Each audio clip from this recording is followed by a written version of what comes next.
In the heart of a Nestle village located at the mountainside of Africa, children play around as their voices echo in the mountain.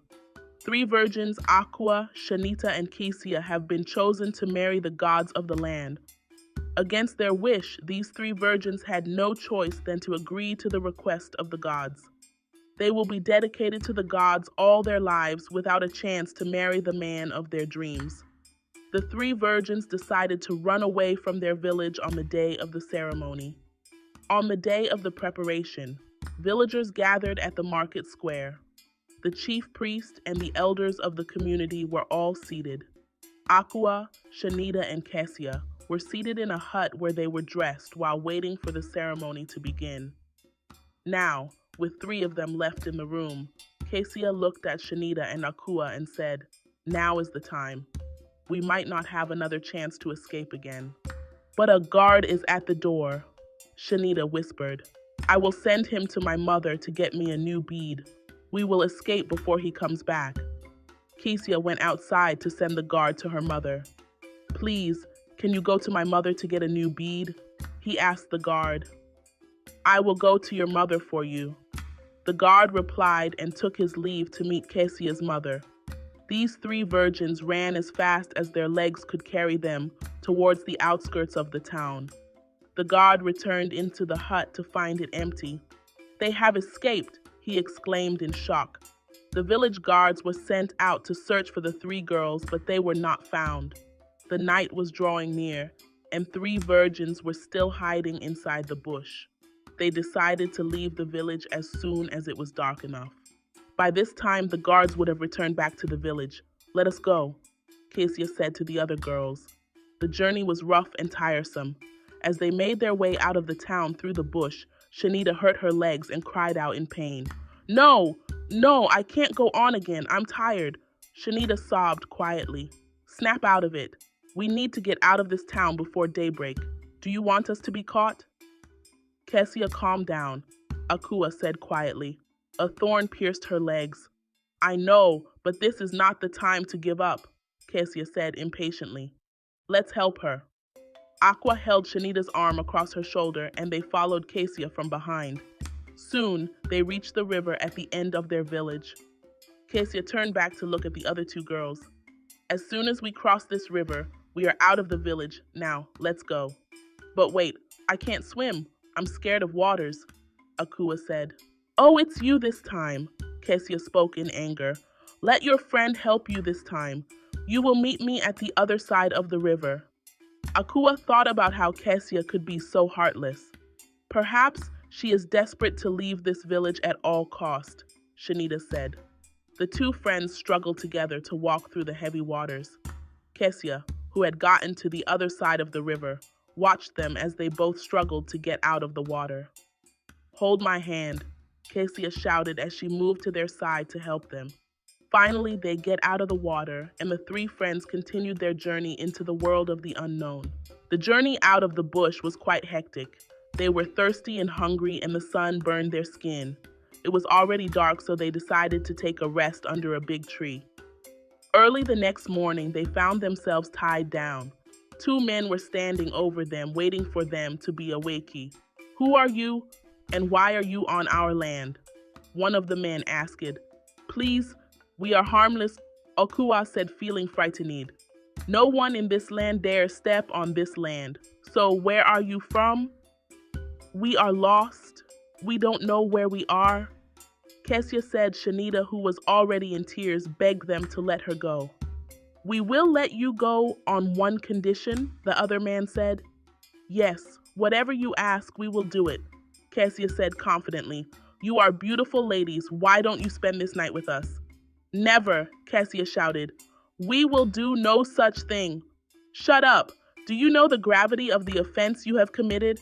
The two men threatened to take them to the village square and have them punished for stepping on another man's land.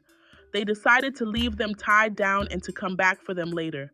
Kezia, who was as smart as always, would do anything to escape. She found a big sharp stone under her legs and began to cut the rope with the stone in her hands. And after a while, she successfully untied herself. "Kesia, please untie us too," the other two girls begged. "Listen, I think we should go our separate ways. I will untie you, but let's get out of here separately. Kesia untied Shanita and Akua, and she went her separate way, leaving them behind. The two men caught up with Akua and Shanita. They chased after them. They reached a small farm which belonged to a man. The man rescued the girls from the hands of their pursuers. They told the man everything that happened to them and why they escaped from their village. He took pity on them and promised to help them. You are in safe hands now, he assured them. Those men are thieves. This is the outskirts of our village. Let us wait till evening before we go back into the village. He told them. In the evening, they returned back to the village. On their way, they saw Kesia, who was unconscious, in the hands of the two men who were pursuing them earlier. Please, can you help her? She is one of us. They cried to him. Let me confront them. You will take your friend and run towards that direction, he told them. The man fought with the men. When the girls realized that they might injure this man, they intervened. Together, they fought the two men and left them unconscious, taking Kesia along. The next morning, Kesia woke up to find herself in a small hut alone. Fear gripped her. Where am I? She questioned herself. She couldn't remember what happened to her the previous night. She could hear whispers from outside, so she decided to check who it was. Kesia, you are awake! Akua shouted and ran towards her. Together, they sat beside a small fire with the man who rescued them. Kesia, are you okay? Shanita asked. Yes, but what happened? We found you unconscious with those dangerous men. This generous man helped us. We are in his house. They narrated everything that happened to her. Kesia felt sorry for what she did. She apologized for leaving them behind. She thanked them for helping her, and she promised not to betray them again. The three friends reunited happily to begin a new struggle for their lives. In the new village, it was quiet and peaceful.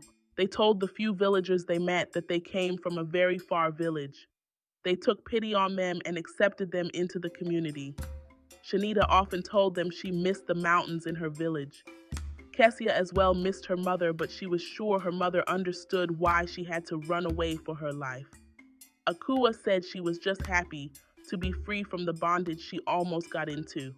The man agreed to help them settle down in that village and that they would help him sell his farm products in the market until they had raised enough money to settle down on their own. The three girls worked tirelessly, both morning and at night. They would take farm produce to sell on market day, follow the man to the farm to work, and bring back firewood.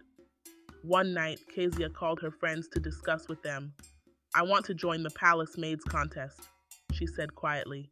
If I win, I will start working in the palace. Kesia, are you sure about this? Akua said quietly. Living in the palace is dangerous, Shanita added. Don't worry, I will be fine. I will leave after saving some money for myself, and I want to help you guys too. You have to come and see us often, Akua said tearfully. She feels pathetic that they will part ways soon since they had created a bond since the time of their escape. Yes, don't worry, I won't forget you. I will come every week to see you. Be careful when you get there and avoid the royal families, they warned her. Kesia got selected to work as a palace maid. Her friends bade her goodbye. Few months later, Kesia was doing fine in the palace. Akua makes beautiful hair for the women in the village. Everyone in the village loved her hairstyle. She made extra money from making hair in the village.